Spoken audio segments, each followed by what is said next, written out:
YouTube, welcome back to our channel. So today I have a really easy tutorial for you guys. I'm going to be showing you how to create professional looking cake pops at home. This tutorial is going to be super easy, literally anyone could do it if I'm teaching you guys. So if this looks like something you're interested in, then just stick around because we're going to jump right in. So here's a quick overview of all the products you'll need, but they will also be listed in the description box below.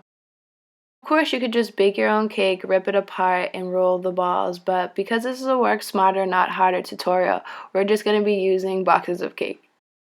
And by the same idea, we're going to be using cake pop molds. You can find these anywhere online, but I got mine on Amazon.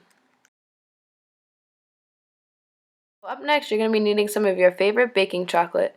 For this batch, we only used white and milk chocolate, but of course you could get fancy and use some of your favorite colors.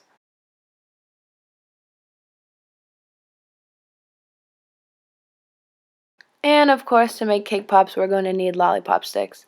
Initially, I purchased these reusable and dishwasher safe ones, thinking I was going to reduce plastic waste and use them for a while, but people tend to eat cake pops so quickly and then toss the stick afterwards like it's trash, so these are just too hard to track down. They always end up, I don't even know where they end up, like they're like bobby pins. So we're just going to stick to treat sticks. I think I got this whole 300 pack for about $10 at Walmart. And last but not least, we have sprinkles.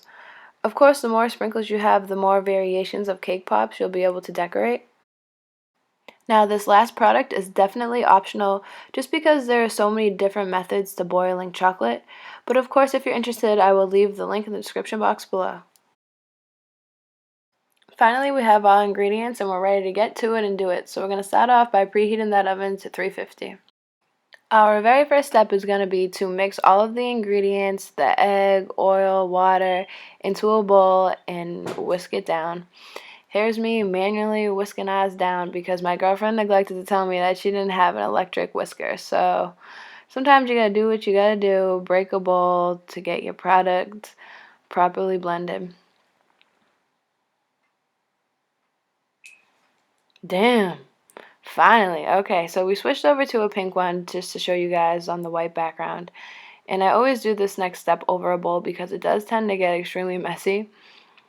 But basically, you're just going to take your cake batter and completely fill a Ziploc bag to your best ability. Ooh. Ooh. Ooh. Okay, there we go.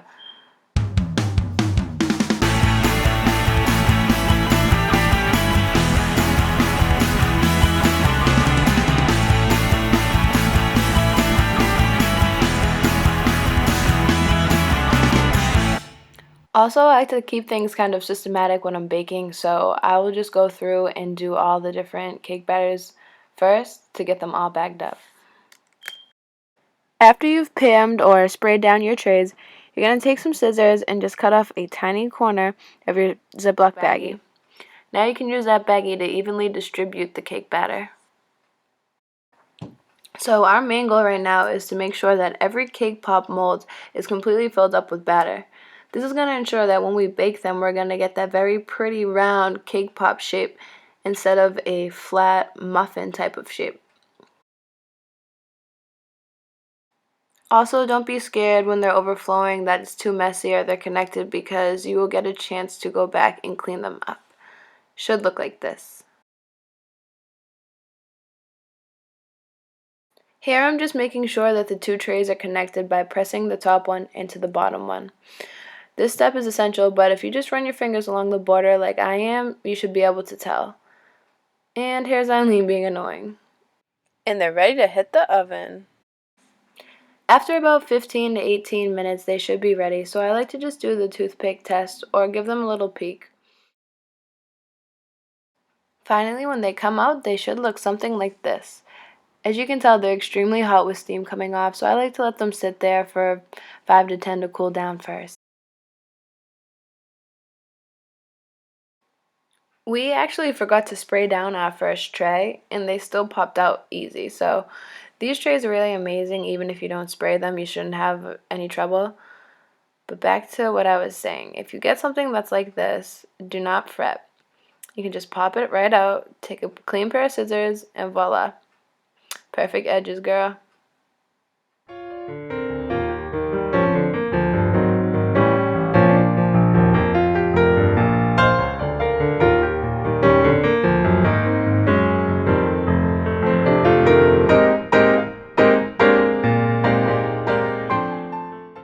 Just as a heads up, I like to go in and remove any balls like this before I begin to dip them into the hot chocolate. Any balls that are too messy or I feel like they're not going to stay together or they might come apart, I'm just going to take them out of the mix. Because when you're dipping them into the hot chocolate, they can really fall apart and mess up your whole batch of chocolate. So I'm just going to remove them before I have that issue. Finally, we've made some progress and we're ready to prep our cake pops onto the lollipop sticks. So I'm just starting off with a little bit of white chocolate. I'm going to put it on setting 2 until it's completely melted. Now, getting a good connection to the lollipop stick and the cake is essential when we dip them in the chocolate later, because if we don't, it's just going to fall into the chocolate every time.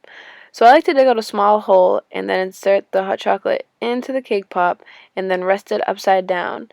Once I've prepped my first batch, I like to gather them all up onto a big plate and just throw it in the refrigerator for another 5 to 10 minutes just to help the chocolate really harden onto the cake, so when we dip them again, there's going to be no issues.